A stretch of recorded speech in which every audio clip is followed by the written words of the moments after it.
Musuh di dalam diri kita bisa lebih panas dari matahari, bisa lebih dingin dari salju di kutub utara.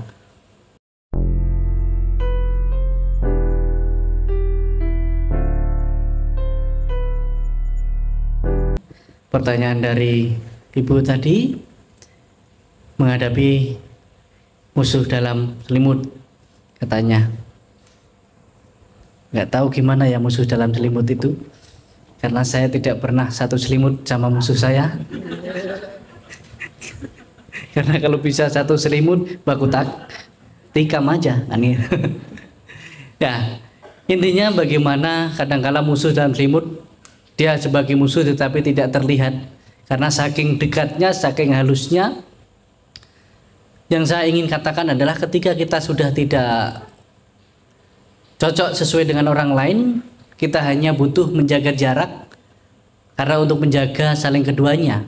Tetapi ingat, jangan bicarakan keburukannya ataupun membenci. Jangan karena marah dan benci mengharap orang itu celaka. Itu salah satu. Dan kesabaran itu adalah salah satu praktek. Karena kalau di dalam agama Buddha, kanti paramang tapo titikang. Kesabaran adalah praktek pertapaan yang tertinggi. Kesabaran itu praktek agama yang tertinggi juga. Karena apapun membutuhkan kesabaran. Kalau ibu bisa mempraktekkan kesabaran itu, disitulah meningkat kualitas batin kita. Bagus, itu sebenarnya bukan masalah, tetapi tantangan atau rintangan. Bapak Ibu, yang saya ingin katakan lagi, bahwa dalam hidup ini sebenarnya tidak ada yang namanya masalah. Yang ada hanyalah tantangan dan rintangan. Karena kalau sedikit kita anggap masalah, sepertinya berat. Tetapi kalau kita anggap, oh, ini ada tantangan dan rintangan dalam hidup saya. Hidup berkeluarga, hidup bersahabat, atau berteman, ada tantangan dan rintangan yang harus saya selesaikan. Seperti halnya Bapak Ibu kalau main game, kalau mau naik tingkat, naik level, harus melewati tantangan demi tantangan, bukan masalah demi masalah. Tetapi ada tantangan baru, ada rintangan baru. Kalau kita mau naik level, berarti kita harus menghadapi itu. Seberat apapun, sesulit apapun, kalau kita anggap tantangan dan rintangan, kita bisa melewatinya. Bapak Ibu, seorang bijak mengatakan tidak ada masalah yang tidak bisa diselesaikan. Bahkan melewati masalah itu adalah cara menyelesaikannya. Musuh dimanapun, walaupun di luar diri kita, di dalam selimut, ataupun di dalam diri kita sendiri. Karena musuh yang terbesar sebenarnya bukan yang di luar diri kita, tetapi yang di dalam diri kita. Lebih besar dari musuh yang di dalam selimut tadi. Kalau dalam selimut kan sebesar apapun selimut, ya sebesar tempat tidur itu kan. Tapi musuh di dalam diri kita bisa lebih panas dari matahari, bisa lebih dingin dari salju di kutub utara. Itu musuh di dalam diri kita. Dan bisa membakar yang di luar diri kita, ataupun bisa membekukan yang di dalam diri kita. Kalau kita ada musuh di dalam diri kita sendiri, itu sangat berat sekali. Jadi ibu tadi, kanti paramang tapo titikan. Kesabaran adalah praktek bagaimana menghadapi masalah, tantangan, rintangan yang tertinggi.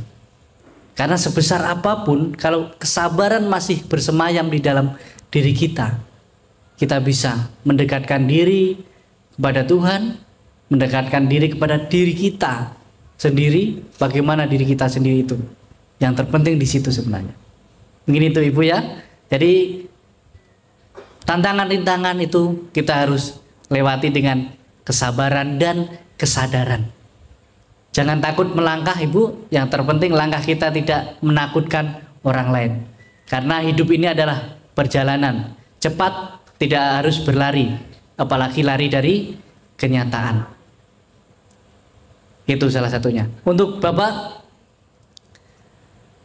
ketika kita sudah berteman lama, bahkan menjadi pasangan, kita memutuskan untuk bersama dirinya, tapi kadangkala di tengah perjuangan, yang ingin saya katakan, tidak ada perjalanan yang tanpa sandungan, tidak ada terbang tanpa cuaca buruk, tidak ada berlayar tanpa ombak besar. Karena hidup ini bagian dari berpetualang. Karena di setiap petualang pasti ada tantangan dan rintangan. Ingat, semulus apapun perjalanan kita, selalu ada batu sandungan kecil. Semulus apapun cuaca di udara itu, kita naik pesawat, selalu ada cuaca yang buruk, yang goyang. Sebagus apapun laut di Papua ini, ketika kita berlayar, ada ombak besar. Kita anggap awalnya baik-baik saja, tapi ternyata ketika sampai laut berbeda. Itu pengalaman saya kemarin ya, saat mau menyeberang ke pulau kecil.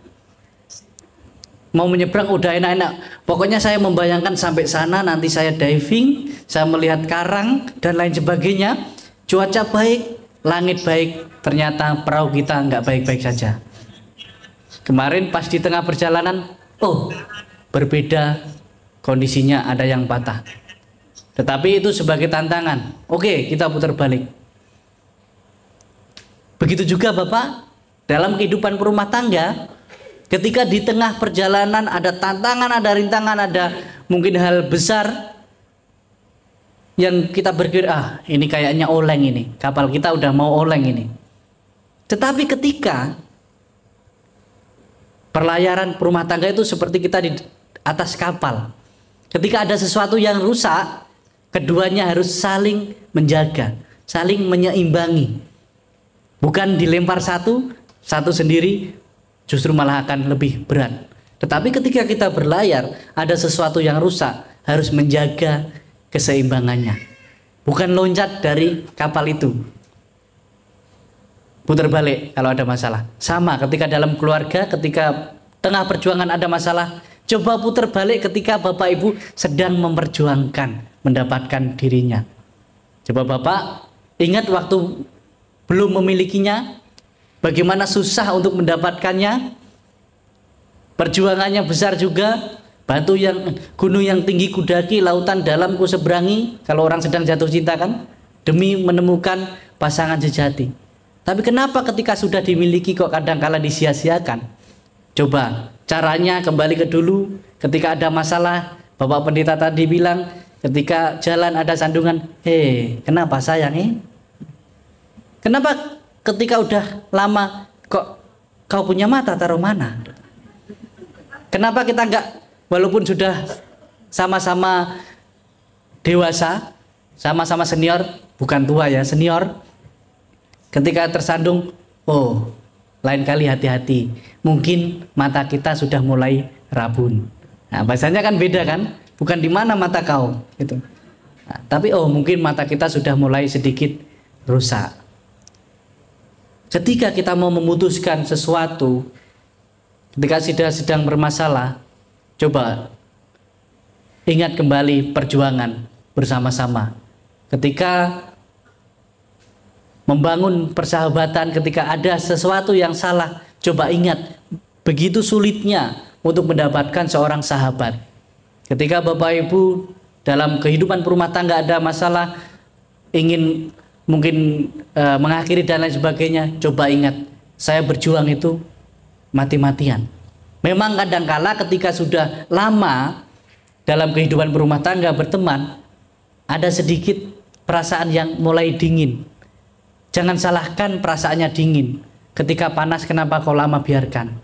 Nah, maka minum kopi dulu. Ya kan? Jangan salahkan kopi ini dingin, karena tadinya panas, saya diamkan. Begitu juga dalam pasangan. Jangan salahkan dia sifatnya berubah dingin. Mungkin ada sesuatu yang tidak benar-benar bapak atau ibu kewajiban yang dijalankan. Mungkin saja waktu masih uang belanjanya 150.000, tetapi sekarang dikasih 50.000. Ya berbeda dong. Kalau dulu dikasih 150.000, dikasih telur ceplok aja, enak kali sayangnya gitu.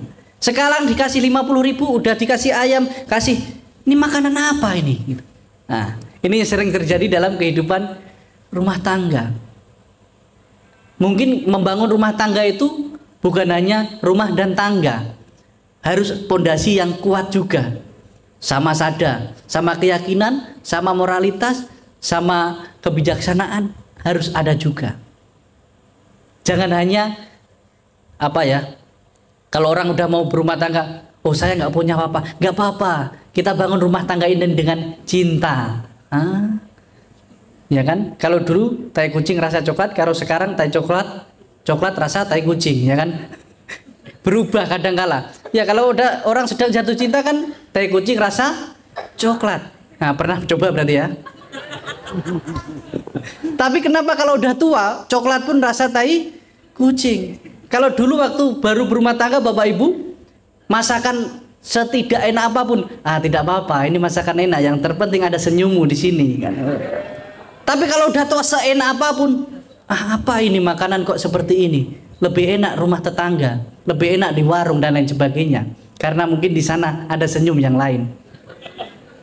Kadangkala dalam hidup ini begini Bapak Ibu, kita bisa berencana menikah dengan siapa, tetapi kita tidak bisa rencanakan cinta kita untuk siapa. Itu kata penyair Sujiwo Tejo ya, bukan kalimat saya itu. Kadangkala kita harus sadar itu, oh mungkin iya ya, saya berencana menikah sama dia, tetapi tidak tahu Tuhan memberikan rasa cinta saya itu bukan hanya untuk dia. Tetapi jangan benarkan itu saja. Oh mungkin benar yang dikatakan Bante, saya mulai suka yang lain. Nah ini pembenaran ini namanya. Ini namanya pembenaran gitu kan. Ya jadi poin yang paling penting Bapak Ibu dalam persahabatan, dalam mungkin keluarga, ketika sudah mulai kita tahu tidak baik-baik saja, ingat sulitnya kita berjuang mendapatkan sahabat, sulitnya kita berjuang mendapatkan pasangan. Maka nanti akan ada sedikit kebijaksanaan yang muncul. Oh iya ya, kita akan menghargai sesuatu yang kita dapatkan ketika cara kita mendapatkan itu memang sulit. Itu. Jadi ingat, tidak ada perjalanan yang tanpa sandungan, tidak ada kita berlayar tanpa cuaca buruk, tidak ada kita terbang naik pesawat tanpa cuaca buruk, melayar tanpa ombak besar. Selalu ada itu. Maka jaga keseimbangan, saling menjaga. Bersama sahabat saling menjaga. Walaupun ada saling kesalahan, saling menjaga, memaafkan. Karena hidup ini kalau tidak ada cinta itu susah. Maka ada sebuah lagu, bila cinta ada di hati kita, maka tiada benci terhadap sesama. Kalau kita terlahir dari kedua orang yang saling mencintai, kenapa kita pandang yang lain dengan benci? Kita diciptakan dari kedua orang tua yang saling mencintai. Kenapa kita saling membenci? Kalau semua agama mengajarkan tentang cinta, buat apa kita memandang yang lain dengan kebencian? Buat apa kita memandang yang beda dengan kebencian? Kalau di dalam sahabat saya yang Muslim, kalau Tuhan mau menciptakan kita sama bisa, tetapi Tuhan ingin melihat dunia ini berwarna, maka menciptakan yang berbeda-beda.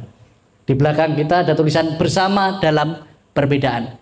Berbeda tidak harus dengan kebencian, tetapi ketika kita bersama itu kita bisa menjalin cinta. Mungkin kita di sini Kopi Dharma, menu kita berbeda. Saya kopi, Bapak Mendeta teh.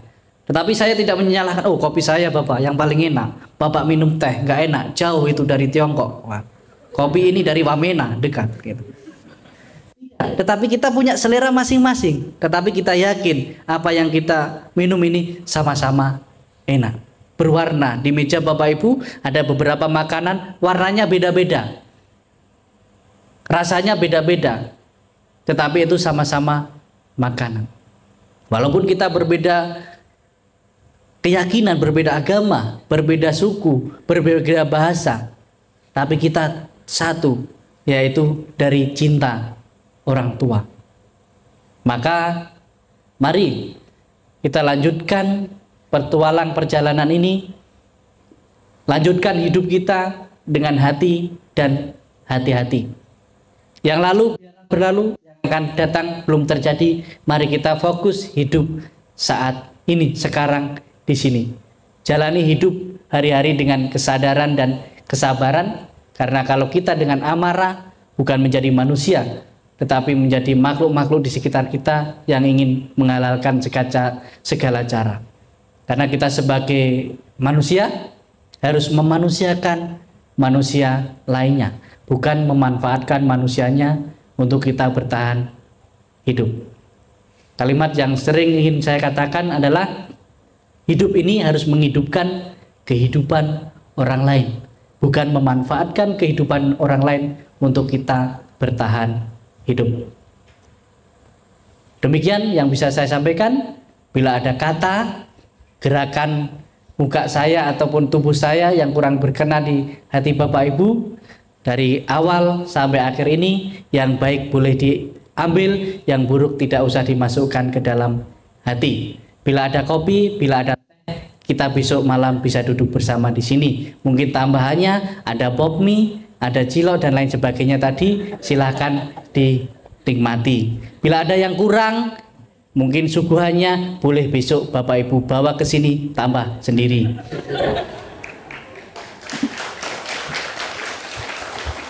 Selalu